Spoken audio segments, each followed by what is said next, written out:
ఈ ఉదయమున నీవు ఎవ్వరినీ కలుసుకొనక ముందు ప్రభువును కలుసుకో. నీవు ఎవ్వరినీ చూడకముందు ప్రభువును చూడు. నీవు ఎవ్వరితో మాట్లాడకముందు ప్రభువుతో మాట్లాడు. నీవు దేనిని వెదకకముందు ఆయన రాజ్యమును నీతిని వెదకు.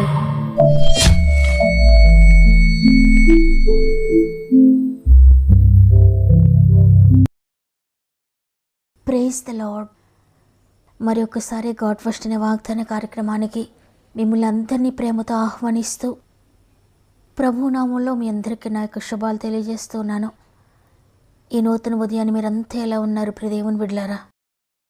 దేవుని కృపను బట్టి మీరంతా బాగున్నారని నమ్ముతున్నాను. ఆత్మీయంగా శారీరకంగా కూడా మీరు వర్ధిల్లుతున్నారని, దేవుని మాటతో మీ దినమును ప్రారంభిస్తూ ఆయన మాట ప్రకారంగా జీవిస్తూ ఆయన మాట ద్వారా గొప్ప ధైర్యాన్ని గొప్ప విడుదలను పొందుకుంటున్నారని నమ్ముతున్నాను. ఎందుకంటే దేవుని మాట ఎంతో శక్తి కలిగింది. అది సాధారణమైన మనిషి మాట కాదు. నోటి మాటతో సృష్టిని చేసిన సృష్టికర్త యొక్క మాట. అది సృష్టించే మాట. కాబట్టి సృష్టించే మాటను గట్టిగా పట్టుకోండి. మీ జీవితంలో కూడా నూతన సృష్టి పొందుకుంటారు. ప్రతిరోజు దేవుడు మీతో మాట్లాడుతున్నట్లయితే, వాక్కు ద్వారా మీరు బలపరచబడుతున్నట్లయితే, ఇంకా కొన్ని ఆత్మలను రక్షించబడేటట్లుగా మీ బంధువులకు, స్నేహితులకు, ఆత్మీయులందరికీ వాక్యాన్ని షేర్ చేయండి.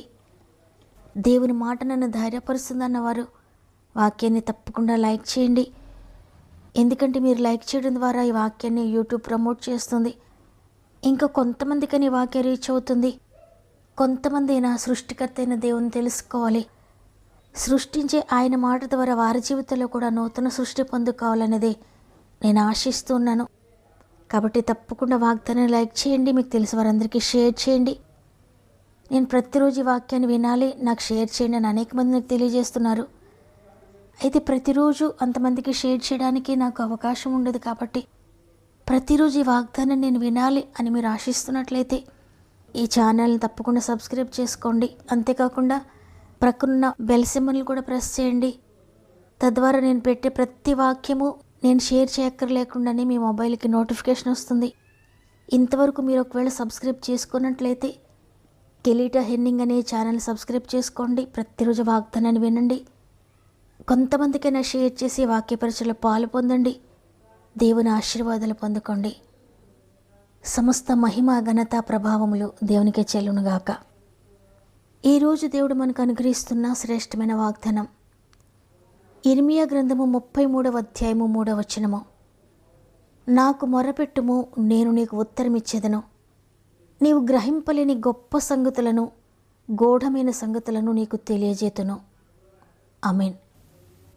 ఈరోజు ఈ వాగ్దానాన్ని వింటున్న ప్రియ దేవుని బిడ్డలారా, ప్రార్థన ద్వారా నీవు గ్రహించలేని విషయాలు, నేను గ్రహించలేని విషయాలు, ఈ లోకంలో ఎవ్వరికి అర్థం కాని విషయాలు దేవుడు బయలుపరుస్తాడు, దేవుడు తెలియజేస్తాడు.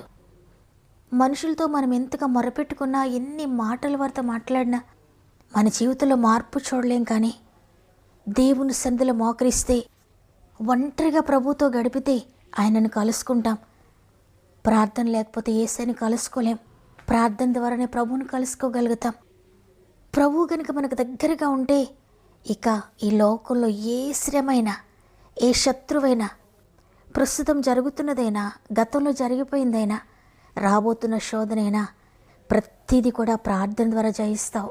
ఎందుకంటే నీవు మోకరిస్తే సాతాను అక్కడ నిలవబడలేడు. నువ్వు మోకాళ్ళేస్తే సాతాను గజగజలాడిపోతాడు, వ్యాధులు గజగజలాడిపోతాయి. అదే ప్రార్థనలో ఉన్నటువంటి గొప్ప శక్తి. నీ జీవితంలో ఎంతవరకు అర్థం కాని విషయాలు అనేకమైనవి ఉన్నాయేమో, నీవు గ్రహించలేని విషయాలన్నీ కూడా ప్రార్థన ద్వారా దేవుడు నీకు తెలియజేస్తాడు. నెబుకద్నెజరు అనే రాజు ఒక కల కన్నాడు. అయితే ఉదయం లేచేసరికి ఆ కళను మర్చిపోయాడు. అప్పుడు ఆ రాజు తన సంస్థానంలో ఉన్న ప్రతి ఒక్కరిని పిలిచాడు, జ్ఞానులను పిలిచాడు, మాంత్రికులను పిలిచాడు. వారందరినీ కూడా అడుగుతున్నాడు, నేను రాత్రి ఒక కల కన్నాను, ఆ కళను, దాని అర్థాన్ని కూడా నాకు తెలియచేయండి అంటున్నాడు. అప్పుడు వారందరూ అంటున్నారు, రాజా, నీవు కళను మాకు వివరిస్తే మేము కళ అర్థాన్ని చెప్పగలుగుతాం, కానీ మీరు కళ చెప్పకుండా దాని అర్థాన్ని మేము ఎలా చెప్పగలుగుతామయ్యా అని అంటున్నారు. వారెవ్వరూ కూడా ఆ కల అర్థాన్ని చెప్పలేకపోయారు. అప్పుడు దానియేలుని అడిగినప్పుడు దానియేలు ప్రభువు సన్నిధిలో మోకరించాడు, ప్రార్థన చేయడం ప్రారంభించాడు. అయ్యా, నాకు తెలియచేయండి, మీకు అసాధ్యమైంది ఏదీ లేదయ్యా, సర్వజ్ఞానివి, నీవు తెలియజేస్తే నేను రాజుకు తెలియజేస్తానని మొరపెట్టుకున్నాడు. అప్పుడు దేవుడు దానియేలుకు రాజు కనిన కలను చూపించాడు. ఆ కల యొక్క అర్థాన్ని కూడా తెలియజేశాడు. అప్పుడు దానియేలు రాజు దగ్గరికి వెళ్ళి, అయ్యా, రాత్రి మీరు కనిన కల ఇది, దాని అర్థం ఇదే అని చెప్పినప్పుడు రాజు ఆశ్చర్యపోయాడు. అవును, నేను కన్న కల ఇదే అని దానియేలు పాదాల మీద పడ్డాడు రాజు. అవును, నీవు ప్రార్థనా శక్తి కలిగి ఉంటే, నీకు మోకాళ్ళ అనుభవం ఉంటే నీ దగ్గర ఎవ్వరు కూడా నిలువలేరు. రాజంతటి వారు కూడా నీ పాదాల దగ్గరకు వస్తారు. ఏ శత్రువు నీ ఎదుట నిలువలేడు. నీ దగ్గర ప్రతి ఒక్కరూ వణుకుతారు. ప్రతి శత్రువు వణుకుపోతాడు. ప్రతి వ్యాధి వణుకుతుంది. నిన్ను బాధించడానికి వచ్చిన ప్రతి శోధన వణుకుతుంది. నిన్ను వ్యతిరేకించే మనుషులు, నిన్ను బాధించే మనుషులకు నీవు జవాబు చెప్పినా చెప్పకపోయినా మోకాళ్ళ నుంచి నువ్వు ప్రార్థిస్తే పరిస్థితులన్నీ కూడా మారిపోతాయి. శత్రువులు మిత్రులుగా మారిపోతారు. అదే ప్రార్థనలో ఉన్న శక్తి. ప్రతిరోజు మనం అనేక విషయాలకు నలిగిపోతూ అర్థం కాని పరిస్థితుల్లో, తోచని పరిస్థితిలో ఉన్నప్పుడు దేవుడు మనకు ఆ విషయాలన్నీ తెలియచేయాలని, నా బిడ్డ నాతో మాట్లాడితే సమస్తాన్ని నేను తెలియచెప్పాలనుకుంటున్నాను అని నీతో మాట్లాడడానికి, నీ జీవితంలో ఉన్న ప్రతి విషయాన్ని నీకు తెలియచేయడానికి, నీకు అర్థం కానివన్నీ నీకు తెలియచేయడానికి నీ ప్రార్థన కొరకు ఎదురు చూస్తున్నాడు ఆయన ఎన్నోసార్లు నిన్ను ప్రేరేపిస్తున్నాడు. ఎన్నోసార్లు నీతో మాట్లాడుతున్నాడు ప్రతి దినము. కానీ ఆయన మాట నువ్వు వినలేకపోతున్నావు. ఎందుకంటే ఆయన సన్నిధిలో నువ్వు మోకరించడం లేదు కాబట్టి. ఆయన చిత్తం నీకు తెలియడం లేదు. ఆయన నీతో మాట్లాడాలనుకుంటున్న మాట నీకు తెలియడం లేదు. నీ జీవితం నీకు అర్థం కాకుండా ప్రతి ప్రశ్నకు జవాబు ఇవ్వడానికి ఆయన నీ కొరకు ఎదురు చూస్తున్నాడు. కానీ నువ్వు ఆయనకు అవకాశం ఇవ్వడం లేదు. అందుకే నీలో ఉన్న ప్రశ్నలన్నీ కూడా ఆ విధంగానే మిగిలిపోతున్నాయి. నా జీవితం ఏంటి తండ్రి, ఇలా ఎందుకయిందయ్యా? నా కుటుంబం ఎందుకు ఇలా విచ్ఛిన్నమైంది తండ్రి? నా భవిష్యత్తు ఏంటయ్యా? ఈ అనారోగ్య పరిస్థితి ఏంటయ్యా? ఈ ఆర్థిక బంధకాలు ఏంటయ్యా? నా ఆత్మీయస్థితి ఏంటయ్యా అని నీవు దేనిని గుర్చైతే కలవరపడుతూ ప్రశ్నిస్తూ ఏంటి తండ్రి అంటున్నావో, నీకు అర్థం కాని ప్రతి దాన్ని కూడా నీకు వివరించాలని, నీకు అర్థమయ్యేటట్లుగా నీకు చెప్పాలని, నీవు గ్రహింపలేని గొప్ప సంగతులు, గూఢమైన సంగతులు నీకు తెలియచేయాలని ఆయన నీ కొరకు ఎదురు చూస్తున్నాడు. ప్రియ సహోదరి, నీవు కనుక ఆయన సన్నిధిలో మోకరిస్తే ఆయన నీ జీవితంలో జోక్యం చేసుకుంటాడు. తండ్రి, నాకు తెలియచేయండి అయ్యా, ఇదిగో నాతో మాట్లాడండి అని నీవు ఆయనతో మాట్లాడడం ప్రారంభించి ఆయన మాట వినడానికి నువ్వు ప్రయత్నిస్తే తప్పక నీతో మాట్లాడతాడు ఆయన. నీ జీవితంలో నువ్వు గ్రహించలేనిది ఏది కూడా ఉండదు. నీకు అర్థం కానిది ఏది కూడా ఉండదు. నీ ప్రశ్నలన్నిటికీ కూడా ఆయన దగ్గర జవాబు ఉంది. నీ డౌట్స్ అన్నీ క్లియర్ చేస్తాడు ఆయన.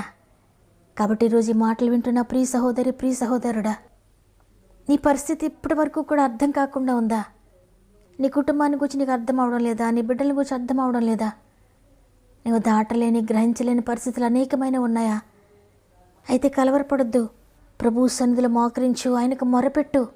ఆయనే స్వయంగా చెప్తున్నాడు, నాకు మొరపెట్టు, నేను నీకు ఉత్తరం ఇస్తాను, నీవు గ్రహింపలేని గొప్ప సంగతులు తెలియజేస్తాను అని వాగ్దానం చేస్తున్నారు.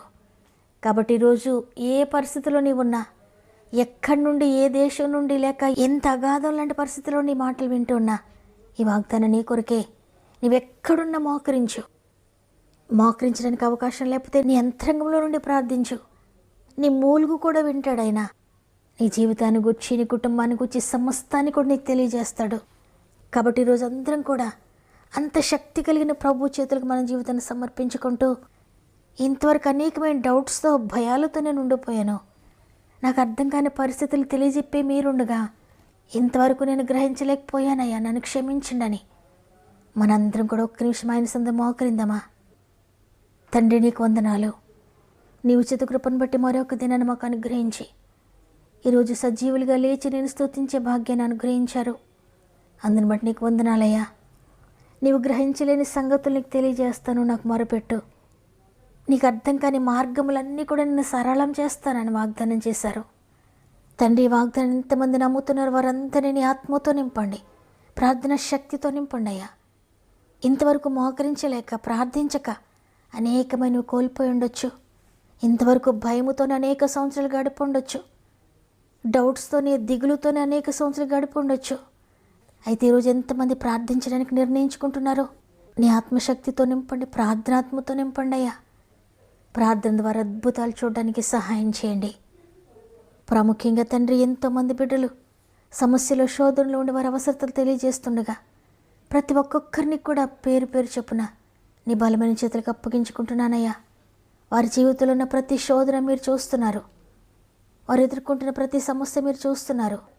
వారికి అర్థం కాని ప్రతిదీ నువ్వు చూస్తున్నావు అయ్యా. మొరపెడుతున్న ప్రతి ఒక్కరిని కూడా అద్భుతకరంగా విడిపిస్తున్నారని, వారి జీవితంలో ఆశ్చర్యకరమైన కార్యములు జరిగిస్తున్నారని నమ్ముతున్నాను తండ్రి. పాపంలో, శాపంలో ఉన్న ప్రతి బిడ్డను విడిపించండి. వ్యసనాలతో ఉన్న బిడ్డలు విడిపించండి నాయన. ఆర్థిక బంధకాలతో ఉన్న వారిని విడిపించండి అయ్యా. అనారోగ్య సమస్యలతో మంచం పోయిన వారిని విడిపించండి. భయంకరమైన కుటుంబ కలతలతో ఉన్న వారిని విడిపించండి. విడిపోయిన భార్యాభర్తలను తిరిగి కలపండి నాయన. విచ్ఛిన్నమైపోయిన కుటుంబాలను తిరిగి కట్టండి అయ్యా. కుటుంబ కలతలతో ఎంతమంది కోర్టు కేసెస్ అనుభవిస్తున్నారో న్యాయం జరిగించండి అయ్యా. ల్యాండ్ ఇష్యూస్ నుండి విడిపించండి తండ్రి. ఇంటి సమస్యలను విడిపించండి అయ్యా. అనేక మంది అప్పులలో ఉన్నారు తండ్రి. ఆర్థిక బంధకాలు వారు వేధిస్తూ ఉన్నాయి తండ్రి. వారిని క్షమించి వారు అనుకుని మార్గంలో వారి జీవితంలో అద్భుతం జరిగిస్తున్నారని, ఇతరుల చేతిలో ధనాన్ని నష్టపోయిన ప్రతి బిడ్డకు తిరిగి రెస్టోర్ చేస్తున్నారని నమ్ముతున్నానయ్యా. స్వంత గృహాల కొరకు ప్రార్థిస్తున్న ప్రతి బిడ్డ జీవితంలో కృప కలిగిన కార్యములు జరిగిస్తున్నారని నమ్ముతున్నాను. ఉద్యోగ సమస్యలన్నింటి నుండి విడిపించండి ఆయన. వ్యాపారాలను దీవించండి అయ్యా. చేతి పనులను దీవించండి. డ్రైవింగ్ చేసిన బిడ్డలందరికీ తోడే ఉండండి. ఉద్యోగ సమస్యలన్నింటి నుండి విడిపించండి తండ్రి. ప్రమోషన్ కొరకు ఎదురు చూసిన బిడ్డల జీవితంలో అద్భుతం చేయండి. ట్రాన్స్ఫర్ కొరకు ఎదురు చూసిన బిడ్డల జీవితంలో అద్భుతం చేయండి.